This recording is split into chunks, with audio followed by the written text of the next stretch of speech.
ETF index mutual funds నేర్చుకుని stock మార్కెట్లో రాణించాలనుకుంటున్నారా? వెంటనే ఈ నెంబర్కి కాల్ చేయండి.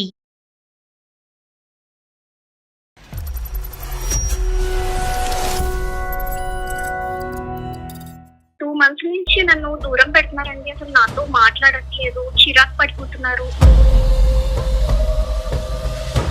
గతంలో ఆల్రెడీ ఒక అబ్బాయిని లవ్ చేశాను. నేను అన్ని తనకి చెప్పే నేను పెళ్లి చేసుకున్నాను. అతనికి పెళ్లి అయిందమ్మా? అతనికి ఇంకా పెళ్లి కాలేదండి. ఏమ్మా, ఏం చేసుకోడా? నేనైతే ఏం అడగలేదు. హలో, అండి మీరెవరు? నేను నిరుపమ, సుమన్ టీవీ అందమైన జీవితం కార్యక్రమం నుంచి కాల్ చేస్తున్నానండి. సుమన్ టీవీ వాళ్ళకి నాతో ఏం పని? మీ వైఫ్ పవిత్ర ఉన్నారు కదా?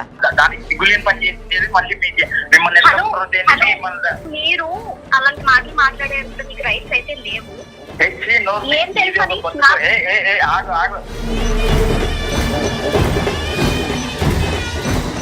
తప్పు చేసిన నువ్వు 10 years నుండి కవర్ చేస్తానే నువ్వు ఇప్పుడు మళ్ళీ దొరికే లోపల విక్టిమ్ కార్డ్ ప్లే చేయడానికి టీవీ వాళ్ళని అప్రోచ్ అవుతావా?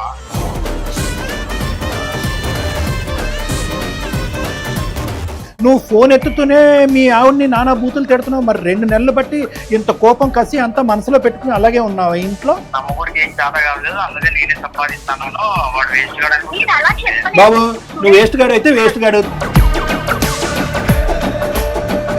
పెళ్లి చూపులప్పుడే ఇంత నిజాయితీ ఉందంటే ఇంకా క్యారెక్టర్ కూడా ఇలాగే ఉంటుంది అనుకుని నేను చేసుకున్నా సార్.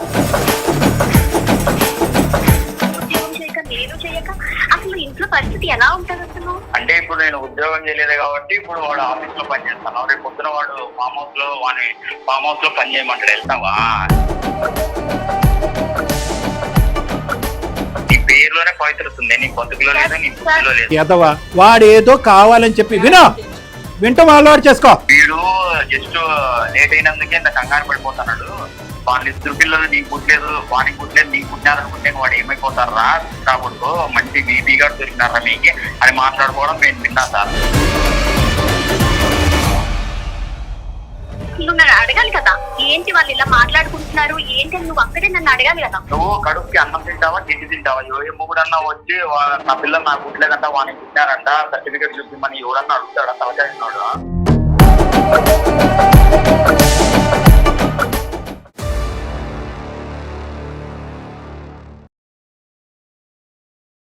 సుమన్ టీవీ అందమైన జీవితం కార్యక్రమానికి స్వాగతం. ప్రస్తుతం మనతో పాటు ఉన్నారు ప్రముఖ సైకియాట్రిస్ట్ డాక్టర్ కళ్యాణ్ చక్రవర్తి గారు. డాక్టర్ గారు నమస్తే. నమస్తే మేడం. సార్, ఇప్పుడు మనకు వచ్చినటువంటి మెయిల్లో మేము పిక్ చేసింది ఏంటి అంటే, ఒక భార్యాభర్తలు 10 ఏళ్ల నుంచి హ్యాపీగా లైఫ్ లీడ్ చేస్తున్నారు.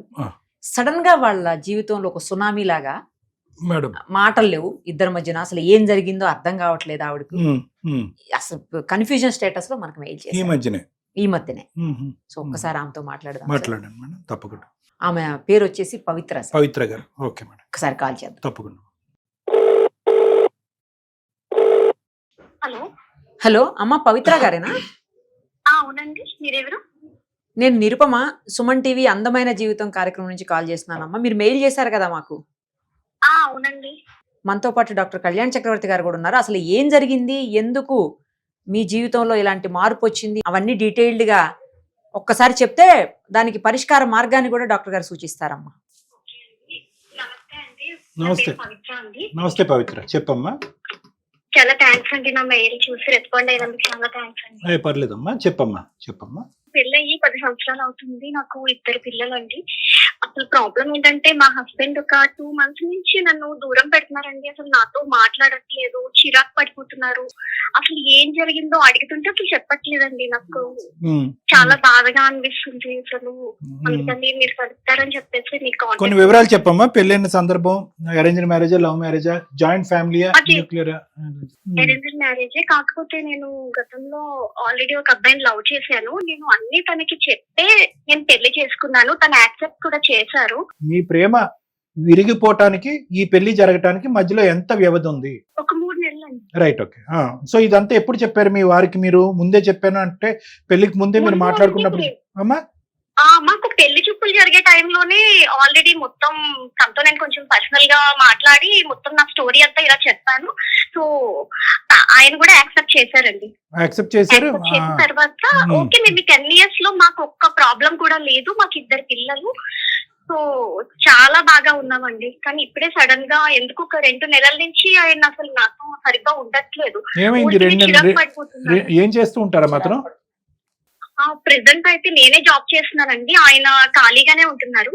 అదేంటమ్మా? కొంచెం కరోనాలో చిన్న ప్రాబ్లం రావడం వల్ల తన జాబ్ చిన్న ఇష్యూలో ఉంది, సో తన ఇంట్లోనే ఉంటున్నారు. మీరేంటమ్మా చేసేది? నేను సాఫ్ట్వేర్ అండి. మరి ఐటీ జాబ్ చేస్తున్నారు, మరి సరిపోతుందా మనీ ఇంటి పిల్లల చదువుల గురించి కానీ ఇలాంటి వాటికి?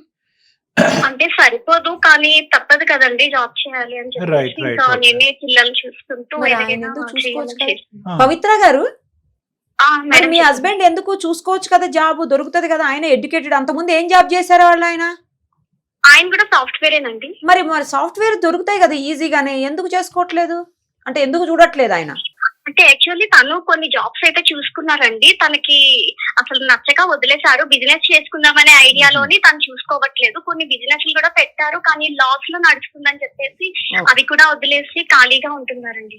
కాదమ్మా, అంటే మనిషి వ్యక్తిత్వం ఎలాంటిదమ్మా? మంచి వ్యక్తి అని అతను అంటే? తను చాలా మంచి వాళ్ళండి. నాతో కూడా అసలు ఇప్పటి వరకు ఒక ప్రాబ్లం కూడా లేదు. ఇప్పటి వరకు కూడా అసలు ప్రాబ్లం లేదు, చాలా బాగా ఉన్నాం. ఒక 2 నెలల నుంచి కొంచెం అసలు మాట్లాడట్లేదు. అసలు ఏం జరిగింది అని నేను అడుగుతున్నాను, అసలు ఆయన ఏం చెప్పట్లేదు. ఇద్దరి మధ్యన గొడవ అవటం గానీ? గొడవ లేదండి, సడన్ గా మానేశారు మాట్లాడడం. సో ఇదేమి over a period of time మాటలలో తగ్గటం కాదు, కానీ ఒకనొక సందర్భంలో ఒక రోజు కట్ అయిపోయింది కమ్యూనికేషన్. అవునండి, సడన్ గానే. నేను ఈవినింగ్ ఆఫీస్ నుంచి వచ్చాను ఒక 2 months బ్యాక్. అప్పటి నుంచి ఎందుకు చాలా డల్ గా కనిపించారు ఒక రోజంతా. నేను ఎందుకు డల్ గా ఉన్నారు అని చెప్పేసి అడిగాను. అప్పటి నుంచి కూడా అసలు మాట్లాడడం లేదు. ఇది కాకుండా ఇంకేమన్నా ఉందమ్మా? అంటే మిగతా అన్ని అంశాల్లో మీతో హ్యాపీయే కదా అతను? పిల్లల్ని చూసుకోవటం, వంట వార్పు, ఇల్లు పని, ఇంటి పని చేయటం, ఇవన్నీ కూడా అవన్నీ మీరే చూసుకుంటారా? అతను ఏమైనా హెల్ప్ చేస్తూ ఉంటాడా? ఖాళీగానే ఉన్నాడు? హెల్ప్ చేస్తారండి, ఇద్దరం కలిపే ఇంట్లో వర్క్స్ అన్ని ఇద్దరం కలిపే చేసుకుంటాము. కానీ ఆ చేసే టైంలో కూడా నాతో మాట్లాడడం లేదు. మీకేమన్నా మీ పాస్ట్ గురించి మళ్ళీ ఆ అబ్బాయితో, ఆ పాస్ట్ కి సంబంధించినటువంటి అబ్బాయితో మీరు ఈ మధ్యకాలంలో మళ్ళీ ఏమైనా మాట్లాడటం, మెసేజ్ పంపించడం ఇలా ఏమైనా జరిగినాయా? లేదా అతను గాని పంపించడం మీకు? లేదంటే అతను అటు నుంచి గానీ? యాక్చువల్లీ చెప్పాలంటే నేను ఎక్కడైతే వర్క్ చేస్తున్నానో అతను కూడా అక్కడే వర్క్ చేస్తున్నారు. కానీ ఆ విషయం అయితే మా హస్బెండ్ కి అయితే తెలియదండి, చెప్పేంత అవకాశం కూడా లేదు. నేను తనతో అసలు కాంటాక్ట్ లో కూడా లేను. సో అబ్బాయి ఎలాగమ్మా అంత కోఇన్సిడెన్స్ ఎలా అయిందమ్మా? ఒకే కంపెనీలో ఎంతకాలం బట్టి మీరిద్దరు అదే కంపెనీలో ఉన్నారు? ఒక 1 year నుంచి తను అదే కంపెనీలో వర్క్ చేస్తున్నారు. నేను ఆల్రెడీ మా హెచ్ఆర్ కి చెప్పాను వేరే దగ్గర కొంచెం షిఫ్ట్ చేయమని చెప్పేసి. ఆమె కూడా చూస్తానని చెప్పారు. నాకు ఇబ్బందిగా అవుతుంది అని చెప్పి. ఒకే కంపెనీయా, ఒకే టీమా అమ్మా? ఒకే టీం కాదండి, ఒకే కంపెనీ. కాకపోతే ఎదురు పడతారు అంతే.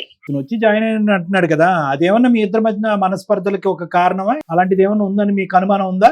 అసలు లేదండి. అసలు ఎందుకు నేను ఆ మాట అన్నాను అంటే కనుక, ఇప్పటి వరకు మీరు చెప్పినటువంటి అన్ని పాయింట్స్ లో సవ్యంగా, సానుకూలంగా, సంతోషంగా గడిచినటువంటి ఈ ప్రయాణంలో ఒక 10 సంవత్సరాల పాటు మీ పెళ్ళిలో ఇప్పటికొచ్చి ఏ ప్రాబ్లము లేదు. ఓన్లీ ప్రాబ్లం ఏంటంటే కరోనా టైంలో మీ భర్త గారు ఉద్యోగం పోగొట్టుకోవటం, అక్కడి నుంచి ఖాళీగా ఉండటం, ఈ వ్యాపారం ఆ వ్యాపారం చెప్పటం, ఏది కలిసి రాకపోవటం, కేవలం ఒక 2 months బట్టే అతను మీతో దూరంగా ఉండటం, మాట్లాడకపోవటం అనేటటువంటి జరిగింది. దానికి ఒక ఎడిషనల్ పాయింట్ మీరు ఏమని చెప్పారంటే 1 year బ్యాక్ ఒక కోఇన్సిడెన్స్ రూపాన అబ్బాయి ఎక్స్ మీ లవర్ ఎవరైతే ఉన్నాడో అతను వచ్చి ఈ కంపెనీలో జాయిన్ అవటం అనేది జరిగింది. అది కూడా మీరు హెచ్ఆర్కి వెళ్ళారు, చెప్పారు. హెచ్ఆర్ పెద్ద స్పందించలేదు, అతన్ని మమ్మల్ని దూరంగా వేయండి అంటే వాళ్ళు స్పందించలేదు. అదంతా ఒక ఎత్తు. కానీ ఈ అంశం ఇప్పటి వరకు మీ వారికైతే మీరు చెప్పలేదు. అతని మనసులో ఈ కారణం చేత మాట్లాడకుండా అతను దూరం పెడుతున్నాడు అనేటటువంటి ఆలోచన లేదు అనేది కూడా మీరు చెప్పగలుగుతున్నారు కదా? అవునండి. అంటే ఈ విషయం నేను ఒకవేళ మా హస్బెండ్ కి చెప్తే తనేదైనా తప్పుగా అపార్థం చేసుకుంటారు, ఆఫీస్ మానేమంటారు. ఇప్పుడు మానేస్తే ఇప్పుడు తనకి జాబ్ లేక, నాకు జాబ్ లేక, అసలు పిల్లలు స్కూల్స్ అవన్నీ చాలా ప్రాబ్లమ్స్, ఫుడ్ కూడా ఇబ్బంది అయిపోతుంది అని చెప్పేసి నేను అతనికి చెప్పకుండా హెచ్ఆర్ కి ఇలా మెయిల్ పెట్టాను.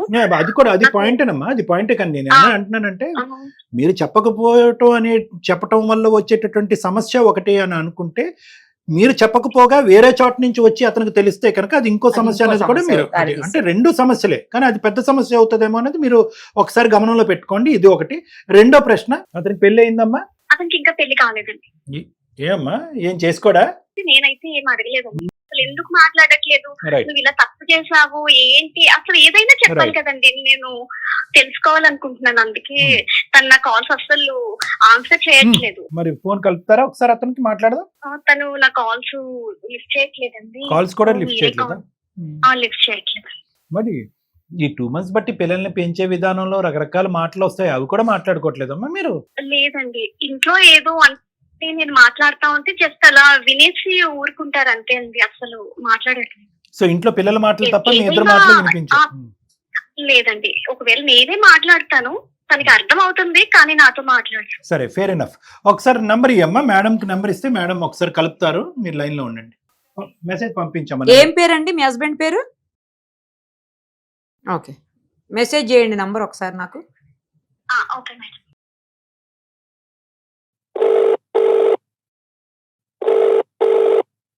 హలో హలో, అండి, మీరెవరు? నేను నిరుపమ, సుమన్ టీవీ అందమైన జీవితం కార్యక్రమం నుంచి కాల్ చేస్తున్నానండి. సుమన్ టీవీనా? సుమన్ టీవీ వాళ్ళకి నాతో ఏం పని? యాక్చువల్లీ మీతో ఏం పని లేదు, కానీ మీ వైఫ్ పవిత్ర ఉన్నారు కదా, అసలు ఫోన్ ఎందుకు చేశారో చెప్పండి ఫస్ట్. అదే మీ వైఫ్ మాకు మెయిల్ చేశారు, మీ ఇద్దరి మధ్యన ఏదో ప్రాబ్లం ఉంది, సాల్వ్ చేయమని చెప్పేసి. మనతో పాటు డాక్టర్ కళ్యాణ్ చక్రవర్తి గారు కూడా ఉన్నారు, సైకియాట్రిస్ట్ ఆయన. స్టేట్ మొత్తం తెలియాలనా? దాని తెలియదు, దానికి సిగ్గులేని పని చేసింది మళ్ళీ మిమ్మల్ని హలో, హలో. మిమ్మల్ని మీరు అలాంటి మాటలు మాట్లాడేంత మీకు రైట్స్ అయితే లేవు. ఏం తెలుసని? హలో, పేరులో ఉంది కానీ పవిత్ర నీ బుద్ధిలో లేదు, నీ బతుకులో లేదు. మ్యాటర్ ఏంటో చెప్పకుండా అలా చేయడం మంచి పద్ధతి కాదు. ఏంటి నా గురించి ఇంత కొత్తగా నీకు తెలీదా?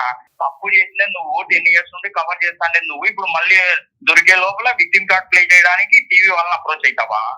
10 సంవత్సరాల పాటు సవ్యంగా జరుగుతున్నటువంటి ఒక బంధంలో 2 నెలలు బట్టి మా ఆయన నాతో కంప్లీట్ గా మాట్లాడకుండా మానేశాడండి, నాకు అర్థం కావట్లేదు అనే ప్రశ్నతో మీ ఆవిడ మా దగ్గరకు వచ్చింది. నువ్వు ఫోన్ ఎత్తుతూనే మీ ఆవిడని నానా బూతులు తిడుతున్నావు, మరి 2 నెలలు బట్టి ఇంత కోపం కసి అంతా మనసులో పెట్టుకుని అలాగే ఉన్నావు ఇంట్లో? అసలు ఏం జరిగింది? నీ వర్జన్ అనేటటువంటిది మేము వినకుండా మేము ఎటువంటి నిర్ణయం తీసుకోము. ఆ అమ్మాయి తరపున మేమేదో వకాలతో పుచ్చుకుని నీ మీద అటాక్ చేయడానికి మేము రాలేదు. ఆ అమ్మాయి ఎంత ఇంపార్టెంట్, నువ్వు అంత ఇంపార్టెంట్, మీ ఇద్దరికి పుట్టినటువంటి 2 పిల్లల యొక్క భవిష్యత్తు కూడా అంతే ఇంపార్టెంట్. నువ్వు చెప్పాలనుకున్నా చెప్పయ్యా స్వామి, ఏం జరిగింది? అంటే సార్, ఇప్పుడు నా వర్షం చెప్పాలా లేకుంటే జరిగిందే చెప్పాలా? అంతా చెప్పు, నీ వర్జను చెప్పు, జరిగింది జరిగింది చెప్పు, చెప్పు, వాస్తవం మొత్తం చెప్పు. నేను నా వర్షం చెప్తాను సార్, మీరు ఫైనల్ గా జరగలేదా జరిగిందా అనేది మీరు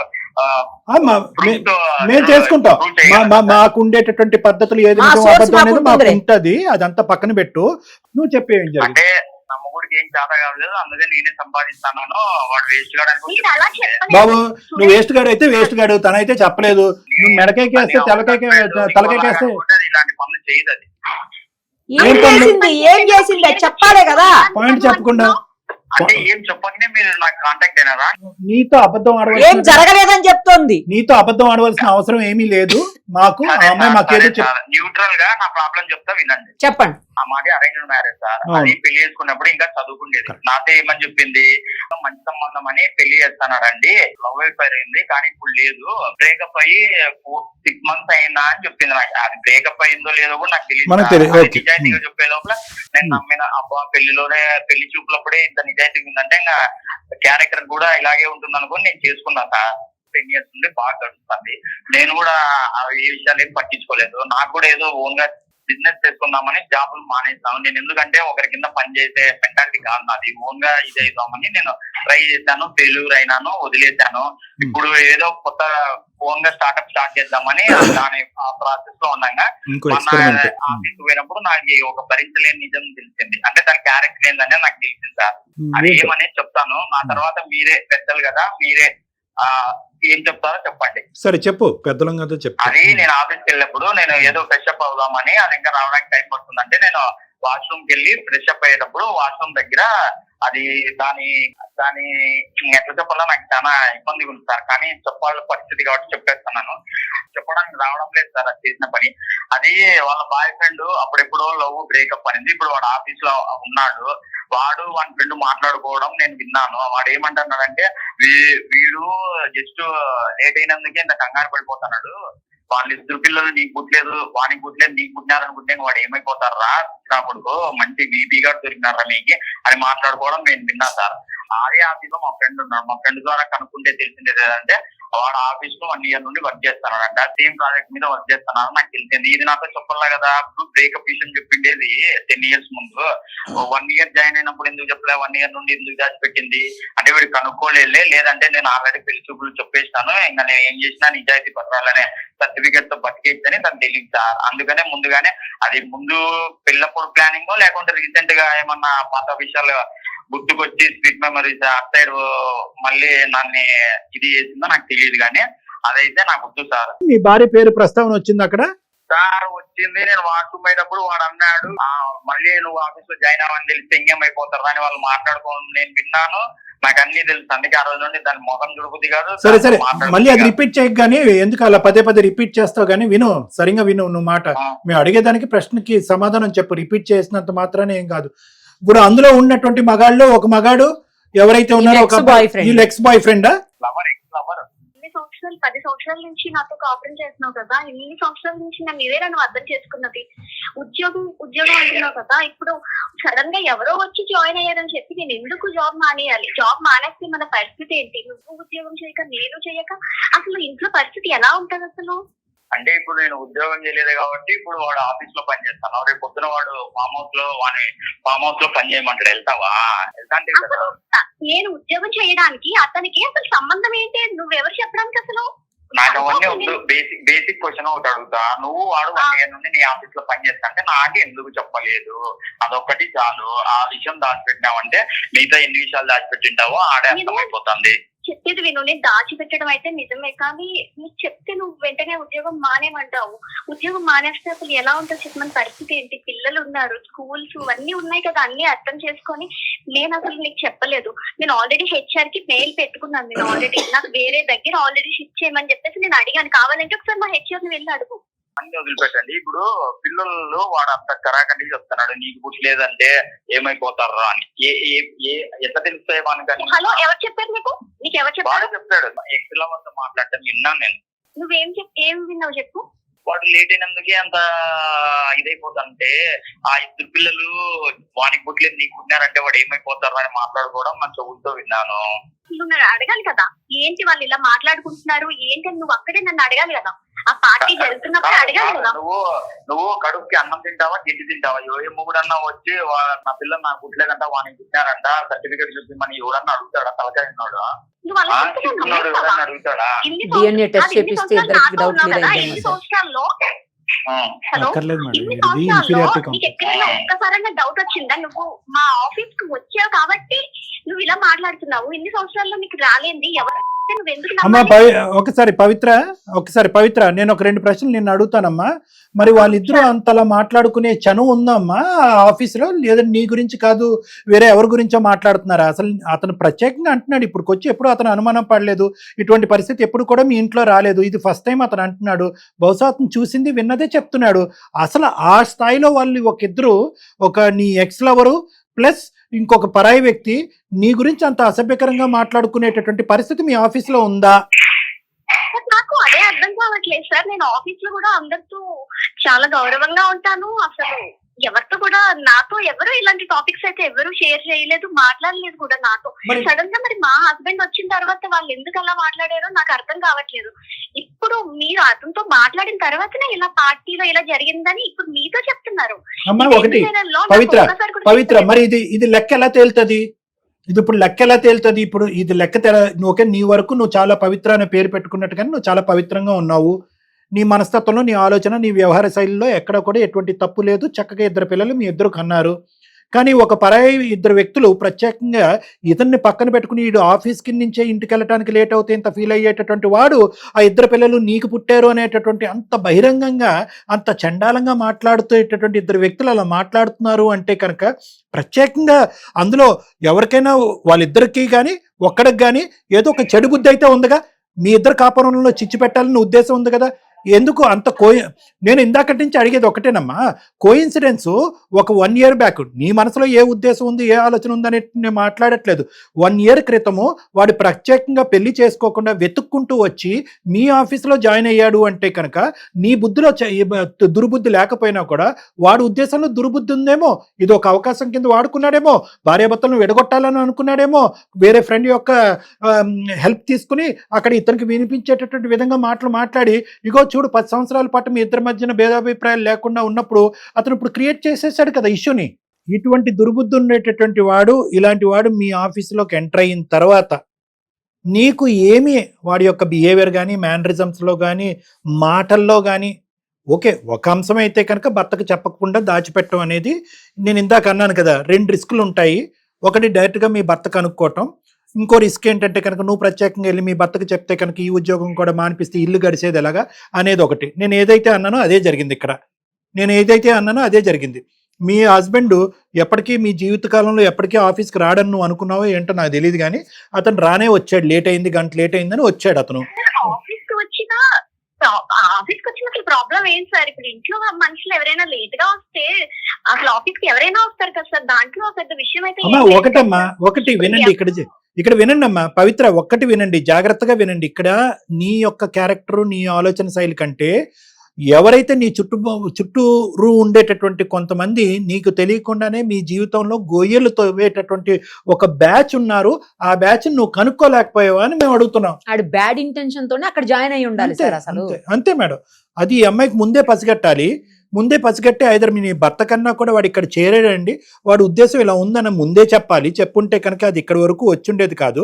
కానీ ప్రత్యక్షంగా వచ్చి మీ హస్బెండ్ అక్కడొచ్చి ఆయన చూసేటప్పటికి చూసిన మొదటిసారే ఇటువంటి సందర్భం, ఇటువంటి మాటలు అతను చెవుని వినేటప్పటికీ అతను రియాక్ట్ అవటంలో ఎటువంటి తప్పు లేదు. మా ఆయన ప్రత్యేకంగా పని కట్టుకుని అబద్ధాలు ఆడుతున్నాడా? సార్ రియాక్ట్ అవ్వచ్చు సార్, కానీ ఎవరో వచ్చి చెప్తే అసలు ఎందుకు విన్నాను సార్? అతను ఆయన ఒక 10 సంవత్సరాల నుంచి ఉంటున్నాను కదా, కనీసం నాతోనే ఒక్క మాట అయినా చెప్పాలి కదా, ఏంటి నిజమే అబద్ధమా ఏదో ఒక విషయం నాతో చెప్పాలి కదా సార్. అతను నువ్వు చెప్పావా అతను వచ్చి మీ ఆఫీస్ లో జాయిన్ అయ్యాడని? నాతో ఒక మాట చెప్పాలా, ప్రతిసారి ఒక మాట లూప్ వేస్తావు. నువ్వు కూడా నాతో ఒక మాట చెప్పాలా కదా. 1 year నుంచి ఒక మాట చెప్పలేదు కదా. లేదో నీకు తెలియదు కదా, ఒక మాట అయితే చెప్పాలా కదా. ఆ తర్వాత కదా ఆ వ్యక్తికి నాకు సంబంధం లేనప్పుడు తను మా ఆఫీస్ లో వర్క్ చేస్తున్నాడు అని స్పెషల్ గా నేను మీకు ఏం చెప్పాలి? వాడు ఎవడైతే అనుకున్నాడో వాడికి ఒక ఎజెండా ప్రకారమే వచ్చి మీ ఆఫీస్ లో జాయిన్ అయ్యాడు. నువ్వేంటంటే తెలివి తక్కువగా ఆడి దారి ఆడిది, నా దారి నాది, ఇది గత ప్రేమ కదా, ప్రస్తుతం ప్రేమ కథ కాదు కదా, నా భర్త ఉన్నాడు కదా అని చెప్పి గుడ్డిగా నమ్మి నువ్వు అక్కడ నేనేం మందలించట్లేదు, తిట్టట్లేదు, కానీ ముందస్తూ వచ్చేటటువంటి సమస్యకి ముందుగానే జాగ్రత్త చేసుకుంటే కనుక బాగుండేదేమో అని నా అభిప్రాయం. ఏమండి అలా వాడు వచ్చాడండి, ఇదేం కోఇన్సిడెన్స్ అండి, మీకు ఇష్టమైతే నేను ఇక్కడ ఉంటానండి, కష్టమైతే వేరే చోటుకి వెళ్తానండి అని ఏదన్నా ఆ పద్ధతిలో మాట్లాడుంటే ఈ పరిస్థితి వచ్చుండేది కాదని నా అభిప్రాయం. ఎన్నో ఆప్షన్స్ ఉన్నా నువ్వు ఒకే ఆప్షన్ ఎంచుకున్నావు. ఏంది వీనికి తెలియదు, వీడు తెలుసుకోలేడు, అంతే. అది నీకు తెలియదు మాట్లాడుతున్నావు. నీ పేరులోనే పవిత్రత ఉంది, నీ బతుకులో లేదు, నీ బుద్ధిలో లేదు. అనవలసిన అన్ని మాటలు అనేసావు, చెప్పవలసినటువంటి అన్ని మాటలు అనేసావు, అవమానించవలసినటువంటి అన్ని అవమానాలని ఆ అమ్మాయి పడింది, ఇంకా ఆపేసాయి. ఇంకొక 2 నిమిషాలు విను. నువ్వు వాడెవడో ఒక ఎదవ, ఓకే, వాడేదో కావాలని చెప్పి వింటం అలవాటు చేసుకో. 9 సంవత్సరాల పాటు కాపురం, 10 సంవత్సరాల పాటు విను 10 సంవత్సరాల పాటు పవిత్రంగా కాపురం చేసినట్టు నీ భార్యని అసెస్ చేస్తావా? ఒక 2 నిమిషాల పాటు నువ్వు వినకూడనటువంటి ఒక ఎదవ నోట్లోంచి వచ్చే మాటలు బట్టి ఈ 10 సంవత్సరాల పాటు కాపురం చేసింది ఈ పవిత్రత అంతా తీసుకెళ్లి బూడిదలో పోసిన పన్నీర్ అవుతుందా? ఈ 10 years పాటు నీ భార్యకి నువ్వు ఏం సర్టిఫికెట్ ఇవ్వవా? ఏ సర్టిఫికెట్ ఇవ్వవా? ఒకటి విను, నీ భార్య ఇప్పటికొచ్చి ఏ అంశంలో అయినా కూడా 6 సంవత్సరాల పాటు నువ్వు ఎక్స్పెరిమెంట్ల మీద ఎక్స్పెరిమెంట్లు చేసుకుంటూ ఇంట్లో కూర్చుని పని పాట లేకుండా ఎవరి కింద నేను పని చేయను సార్, నేను రాజా బిడ్డని, నేను నాకు కావాల్సినటువంటి విధంగా ఉంటేనే పని చేస్తానని చెప్పి నువ్వు ఇంట్లో కూర్చున్నావు. ఆ అమ్మాయి బయటికి వెళ్ళి కష్టపడుతుంది, పగలనక రాత్రి అనక కష్టపడుతుంది. నువ్వు ఏదో కొద్ది సంపాదించి మాట్లాడితే కనుక అది వేరే విషయంగా ఉండేది. నువ్వు ఏమీ చేయట్లేదు, ఇప్పుడు నానా మాటలు అంటున్నావు. నువ్వు విన్నది 2 నిమిషాలు, ఎటువంటి ప్రూఫ్ లేదు. నువ్వు దమ్మున్న మగాడు అయితే కనుక అక్కడే గల్లా పట్టుకుని వాడిని నిలదీసి ఉండేవాడివి. అక్కడే మీ ఆవిడని ఎదురుగుంట పెట్టి ఏంటి అసలు మీ ఇద్దరి మధ్య సంబంధం ఏంటి అని చెప్పి అక్కడే అడుగుండేదానివి. ఇప్పుడేమొచ్చి 2 నెలల పాటు అది నాంచి అంత ఇది అయిపోయిన తర్వాత ఇప్పుడు నీ భార్యని నానా మాటలు అంటోంది. ఎటువంటి ఇది ఉంది నీకు? స్కోప్ ఇచ్చింటేనే వాళ్ళు మాట్లాడగలుగుతున్నారు. ఇదంతా స్కోప్ ఇచ్చి అంత పర్ఫార్మెన్స్ చేసిందనే నాకు డౌట్ వస్తుంది. ఇందాక నువ్వు మాకు అన్నావు, ఎందుకు ఈ మాట ముందస్తూనే అంటూనే ఎందుకు ఈ డైలాగులు కంప్లీట్ చేసావు అన్నది నాకు ఇప్పుడు అర్థం అవుతుంది. ఎందుకంటే నీ చేతిలో ఏమీ లేదు, నువ్వు చెవుతో విన్న తప్ప నీ దగ్గర ఎటువంటి ఆధారం లేదు. నా ఉద్దేశం కూడా ఒకసారి ఆలోచించుకో. 10 years పాటు నీతో పాటు ప్రయాణం చేసినటువంటి ఈ అమ్మాయి ఒక్క సందర్భంలో అయినా కూడా ఒక మచ్చపడేటటువంటి విధంగా వ్యవహరించిందా, ఆలోచించిందా, మాట్లాడిందా? ఎప్పుడూ లేనటువంటి ఈ సమస్య ఈ రోజు ఎందుకు వచ్చిందంటే 2 కారణాల చేత వచ్చింది. ఒకటి, ఆ అమ్మాయి ముందొస్తే నీకు చెప్పుంటే కనుక ఏదో వచ్చి మా ఆఫీస్లో జాయిన్ అయ్యడం చెప్పుంటే ఈ ప్రాబ్లం వచ్చిండేది కాదు. నెంబర్ 1, ఈ అమ్మాయి యొక్క వీక్నెస్ ని వాళ్ళు క్యాష్ చేసుకుని వెనకట్లో ఒక నాటకం ఆడారు. సో వాడు అక్కడ కల్ప్రిట్, నీ వైఫ్ కల్ప్రిటా కాదన్నది డిసైడ్ చేసుకోవాల్సింది నువ్వు. విన్నది నేను అబద్ధం అని అనట్లే. ఫైనల్ గా నేను ఒకటే మాట చెప్తాను సార్, నేనైతే డిఎన్ఏ టెస్ట్ కి వెళ్దాం అనుకుంటున్నా. దానిలో ప్రూవ్ అయిందనుకో అది సురేష్, నేను ఆల్రెడీ ఇందాకే చెప్పాను మీకు, నేను ఏ టెస్ట్ కన్నా నేను రెడీగానే ఉన్నాను. ఉండే స్వామి అందరికి డిఎన్ఏ టెస్ట్ ఒకటి బాగా. డిఎన్ఏ టెస్ట్ అంటే కనుక అదేదో రోడ్డు మీద అమ్మేటటువంటి ఏం చింతపండు బియ్యం అనుకున్నారా? ఏమే డిఎన్ఏ టెస్ట్ చేయించటానికి మీరు ఆప్షన్ చెప్పండి సార్, మీరే చెప్పండి. అలా అన్నావు బాగుంది. ప్రతిదానికి డిఎన్ఏ టెస్ట్ అనేటటువంటిది అది అంత ఈజీ కార్యక్రమం ఏం కాదు. అది చాలా పెద్ద లీగల్ ప్రాసెస్. అయినా కానీ అవసరం వస్తే కనుక ఖచ్చితంగా అక్కడి వరకు వెళ్దాం. నాకు వచ్చేటటువంటి కోపం, బాధ, బెంగ ఏంటంటే కనుక 10 years పాటు మీరిద్దరు చేసినటువంటి ప్రయాణాన్ని నువ్వు ఇచ్చేటటువంటి విలువ ఇదేనా? కేవలం ఒకడు మాట్లాడినటువంటి మాటను నమ్ముతావా? అంటే మీరిద్దరు చేసినటువంటి ప్రయాణం, మీ పెళ్లి ఎప్పుడో పెటాకులు అయిపోవాలిగా. అంటే ఇంకోడెవడో ఎక్కడో ఏ బస్సులోనో ఏ ఆటోలోనో ఏదో అంటాడు, ఒక రాంగ్ గా మీ భార్యను వర్ణిస్తాడు, లేదంటే నీ భార్య గురించి ఒక రాంగ్ వర్జన్ అనేటటువంటిది నీ చెవులో పడేటటువంటి విధంగా ఎవడో మాట్లాడతాడు. అంతేనా? అంటే నేను అనేది ఏంటంటే డిఎన్ఏ టెస్ట్ చేయించాలంటే చేయిద్దాం, దానికి ఏ విధంగా తోడ్పడాలి, ఏ విధంగా ఫెసిలిటేట్ చేయాలని నన్ను అడిగితే నేను చెప్తాను.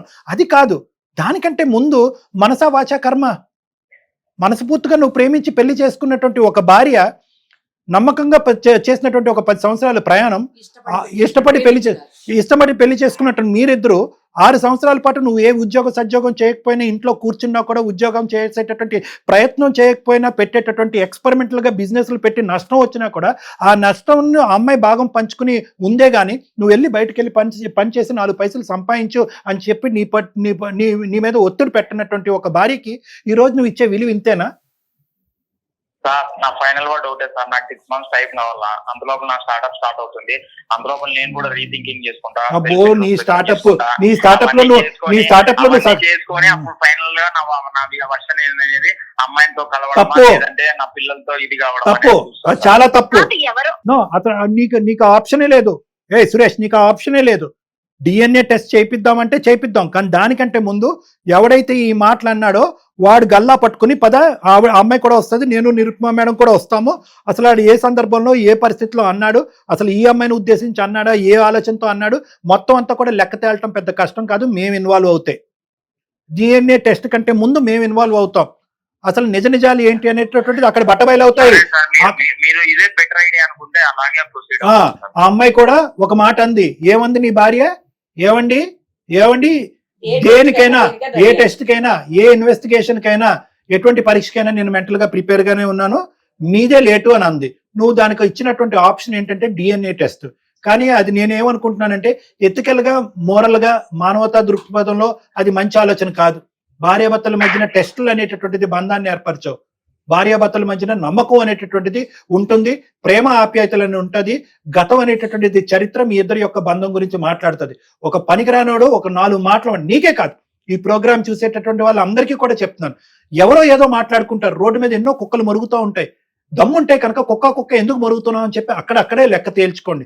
వెనక నుంచి వచ్చి వెన్నుపోట్లు పొడుస్తూ 2 నెలల పాటు లోపల రగిలిపోతూ మండిపోతూ ఇదే కదా అక్కడ హత్యలు అనే అనవసరమైనటువంటి అనర్థాలకి దారి తీసేటటువంటి అంశం ఇదే కదా.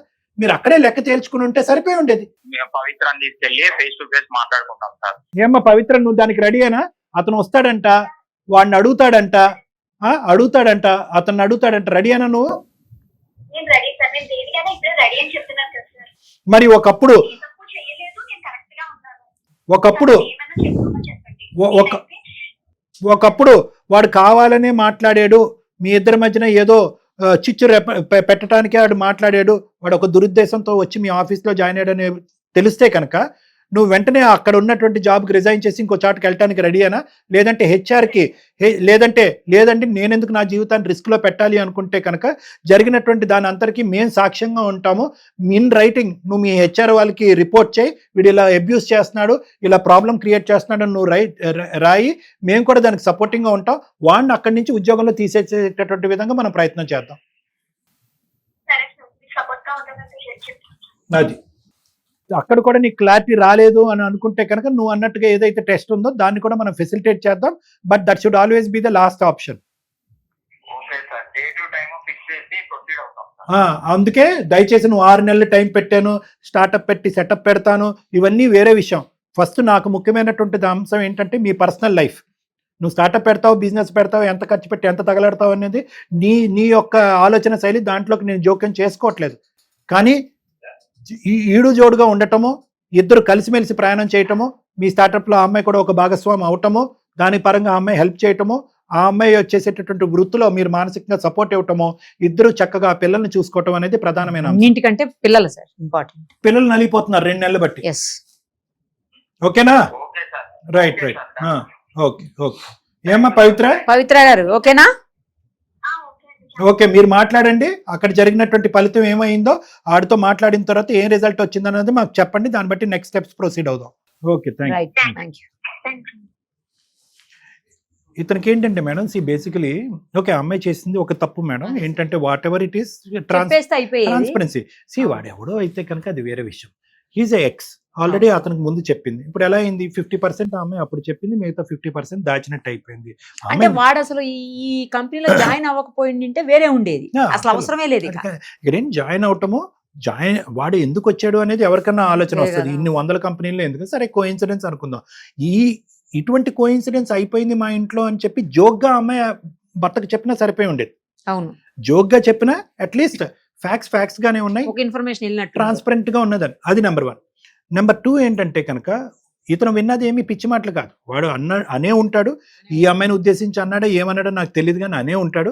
వాడు ఉద్దేశం అనేటటువంటిది ఇప్పుడు వరకు సంవత్సరం టైంలో ఈ అమ్మాయి కనిపెట్టలేకపోయింది. వచ్చినటువంటి 10 నిమిషాల్లో అతను చూసినటువంటి దాంట్లో ఆ ఉద్దేశం కనిపించింది. ఇప్పుడు సో ఆ అమ్మాయి ఒక రిస్క్ ఏరియాలో ఉంది, ఒక డేంజరస్ పర్సన్ ఆ అమ్మాయి చుట్టూనే తిరుగుతున్నాడు. సో కాబట్టి మనం ఇలా డిస్కస్ చేసుకోవటం వల్ల ఏంటంటే వీళ్ళు వెళ్ళి వాడిని ప్రశ్నించటము, వాడిని అక్కడి నుంచి ఉద్యోగంలో రిమూవ్ చేయటము, అప్పుడు వీళ్ళిద్దరూ హ్యాపీగా ప్రయాణం చేయటం అనేది జరుగుతుంది. లేదంటే ఈ అమ్మాయి అక్కడ మానేసి వేరే దగ్గరికి వెళ్ళటం ఏదో సంథింగ్, అది రిస్క్ అని అంటుంది. కాబట్టి థ్యాంక్ యూ సో మచ్.